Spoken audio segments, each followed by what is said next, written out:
जिसने भी इस युद्ध में नियमों का उल्लंघन करके विजय पाई, उसे मैं स्वयं अपने हल से समाप्त कर दूंगा।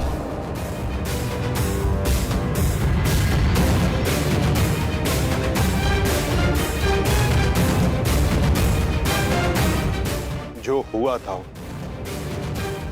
वही नियति थी और वही धर्म के हित में की गई नीति था। और यदि फिर भी आपको ऐसा लगता है कि इस द्वंद्व में आपके समक्ष अधर्म हुआ है, तो उस सारे अधर्म की जड़ मैं हूं।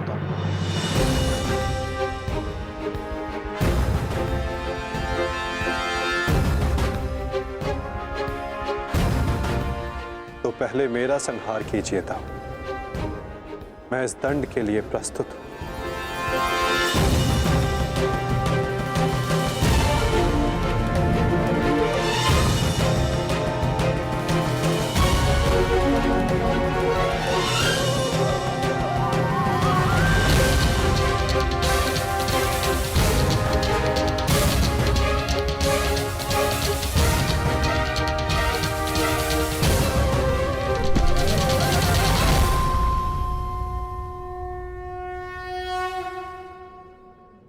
तुमने मुझे निरुत्तर कर दिया कान्हा।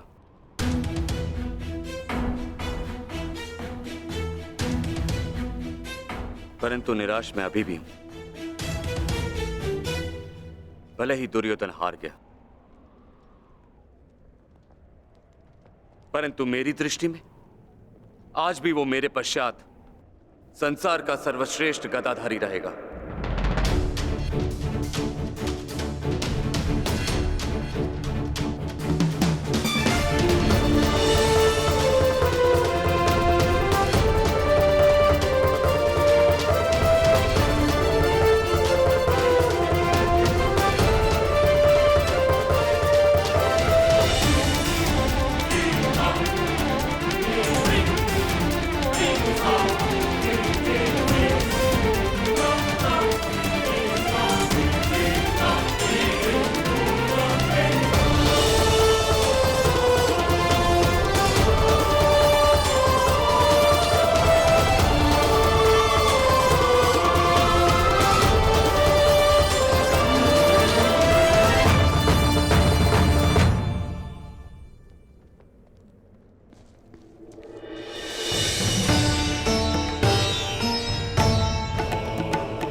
युद्ध के अंत के साथ साथ इस युद्ध का भी अंत हुआ वासुदेव। हम विजयी हुए। धर्म ने आज पुनः अधर्म पर विजयी पा ली। युद्ध समाप्त हो चुका है। चलिए सब शिविर की ओर चलते हैं।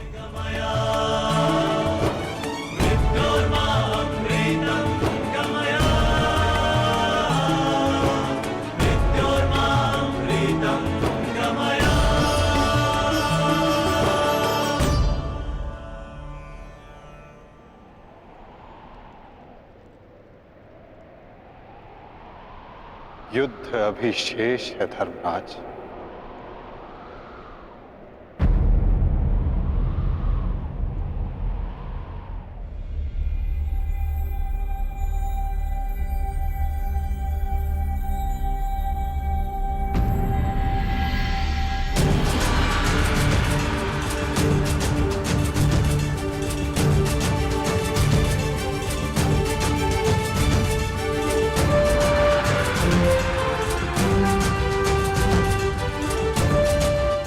पांचाली तुम सबकी प्रतीक्षा कर रही है।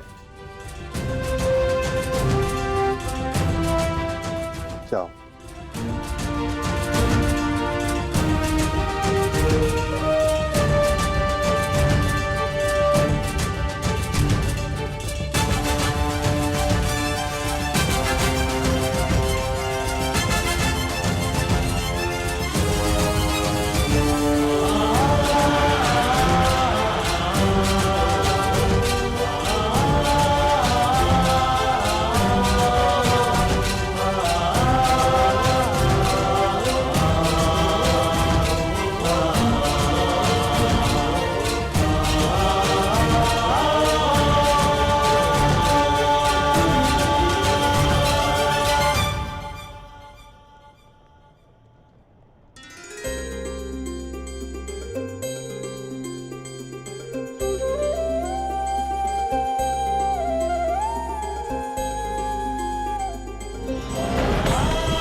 मैंने अपनी प्रतिज्ञा पूर्ण की पांचाली।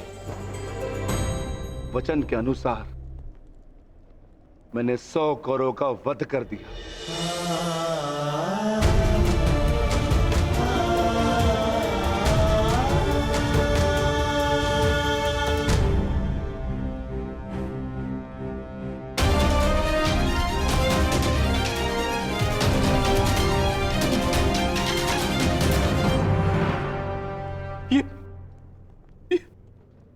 ये क्या हो गया मित्र?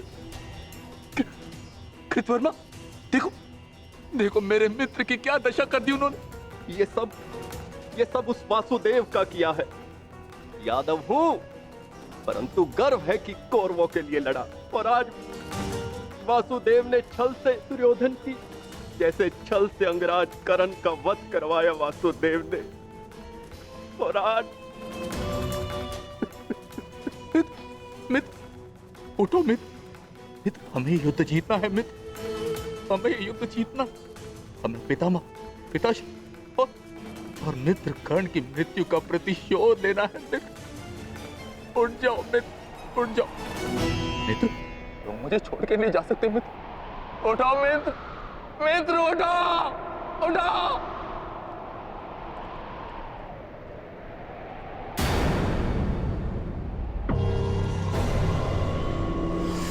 नहीं अश्वत्थामा, हम ये युद्ध हारे नहीं हैं अभी।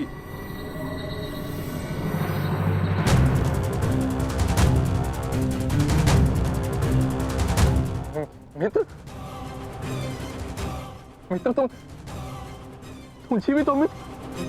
साथ ही युद्ध अभिशेष है मित्र। हमें युद्ध जीतना है मित्र, हमें युद्ध जीतना है। उठो उठो मित्र, उठो, हमें युद्ध समाप्त करना है मित्र। उठो, हम ये युद्ध जीतेंगे मित्र। उठो मित्र। नहीं अश्वत्थामा, मैं हिल भी नहीं सकता। मेरा पूरा शरीर निष्क्रिय हो गया है। नहीं मित्र ऐसा मत कहो मित्र, तुम सब कुछ कर सकते हो मित्र। और तुम्हारा ये मित्र अश्वत्थामा ये भी सब कुछ कर सकता है मित्र, सब कुछ कर सकता है। मुझे सौगंध है अपने पिता की, आपकी और मित्र कर्ण की मित्रता। मैं पांडवों से प्रतिशोध अवश्य लूंगा मित्र, अवश्य लूंगा। मुझे आज्ञा दीजिए, मैं 5 पांडवों के शीश आपके समक्ष प्रस्तुत करूंगा मित्र। मुझे एक अवसर दीजिए, मेरा अभिषेक कीजिए मित्र। अब मैं ही आपकी सेना और मैं ही आपका सेनापति मित्र, मैं ही आपका सेनापति।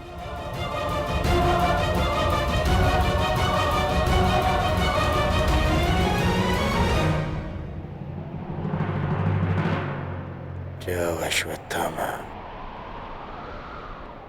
जाओ और मेरा प्रतिशोध लेकर आओ।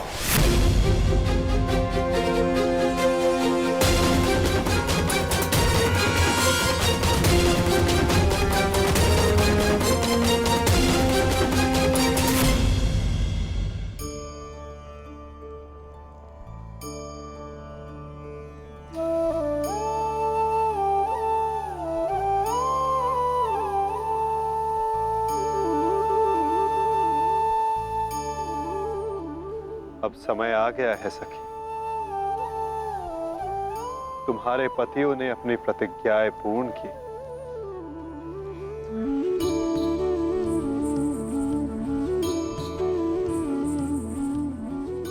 अब तुम अपना सम्मान वेश धारण कर सकती हो। चूड़ामणि धारण कर लो सखी।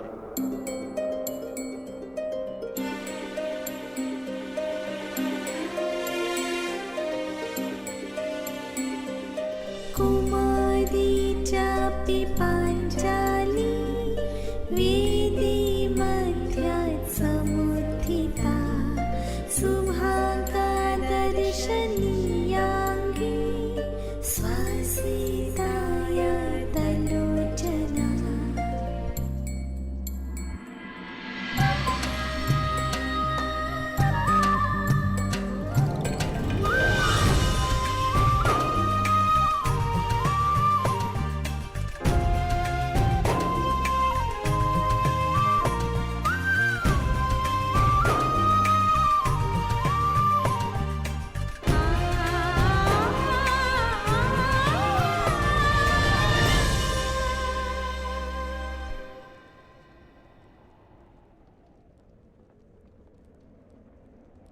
चलिए ज्येष्ठ, अब हमें चलना चाहिए। नहीं अर्जुन, ये राहुकाल का समय है। कल प्रातःकाल में प्रस्थान करेंगे। कृतवर्मा, हमें इसे संभव बनाना होगा। हमें ये युद्ध जीतना ही होगा।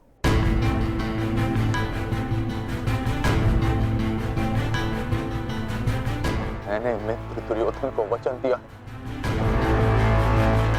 और मैं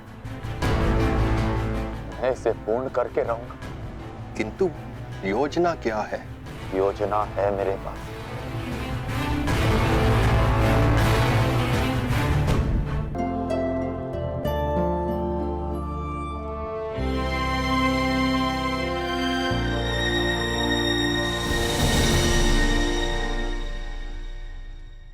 अंततः 18 दिन के पश्चात ये महासंहार समाप्त हुआ।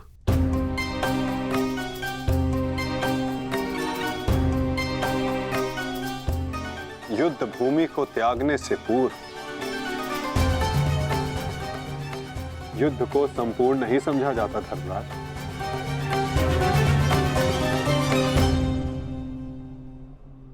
कल प्रातः काल तक प्रतीक्षा करो। क्या पता कि कोई और चुनौती हमारी प्रतीक्षा कर रही हो। आज रात्रि जब वो विश्राम करें तो हम उनका संहार करेंगे। इस प्रकार उल्लू रात्रि में अपने शत्रु का अंत करता है, उसी प्रकार हम भी पांडवों का शिकार करेंगे। पांडवों का स्वागत हस्तिनापुर में नहीं, यमलोक में हो। यमलोक में। यदि कल प्रातः काल तक कोई चुनौती नहीं आती तो ही इस युद्ध को समाप्त समझना धर्मराज। किंतु माधव, अब हमें चुनौती देने के लिए शेष बचा ही कौन है? अश्वत्थामा। क्या हम अनीति पूर्वक पांडवों का वध करेंगे? इस महाभारत में नीति अब शेष ही कहां है? क्या मेरे पिता का वध नीति से हुआ? क्या महामहिम भीष्म का संहार नीति पूर्वक था? क्या कर्ण का वध नीतिगत था? यहां तक कि मित्र दुर्योधन को भी अनीति से परास्त किया गया। तो तुम किस नीति की आशा लगाए बैठे हो कृतवर्मा? इस युद्ध में नीति और अनीति का कोई महत्व नहीं।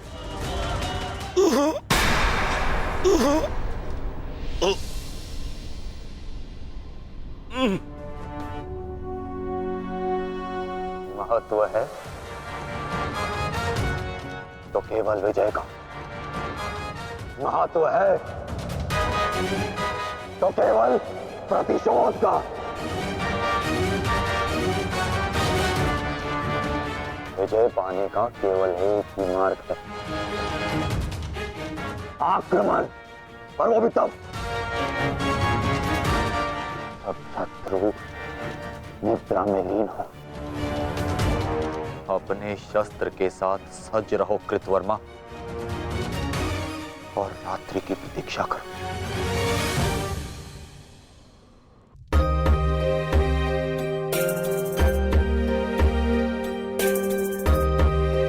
इस युद्ध में तुम सबके योगदान से हम गर्वित हैं पुत्र। इस युद्ध में तुम सबका प्रदर्शन प्रशंसनीय था। युद्ध अब समाप्त हो चुका है और भोजन के पश्चात तुम सबको विश्राम करना चाहिए। पुत्र ही क्यों, उनके पिता भी निश्चित होकर विश्राम करेंगे।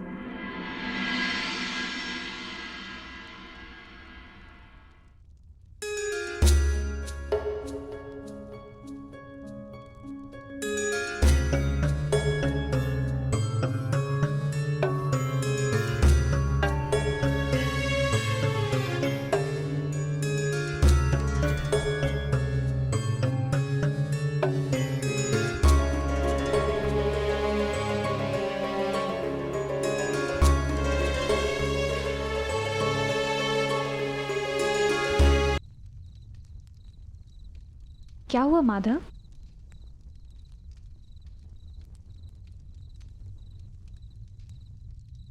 एक अग्नि की चिंगारी बुझते बुझते भी कुछ ना कुछ भस्म करने का सामर्थ्य रखती है सखी।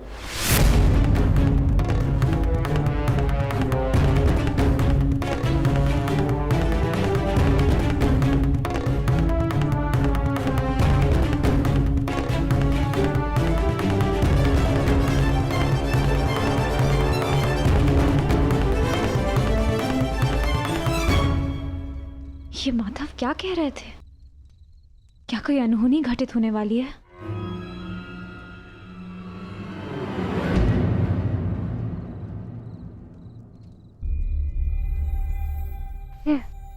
क्या हुआ पांचाली? इतनी विचलित क्यों हो?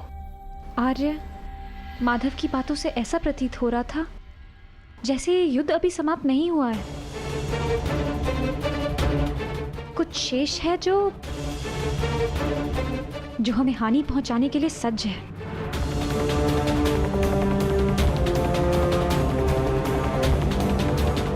माधव की कोई भी बात कभी भी निरर्थक नहीं होती। हमें उनकी बात के पीछे अर्थ को समझना होगा।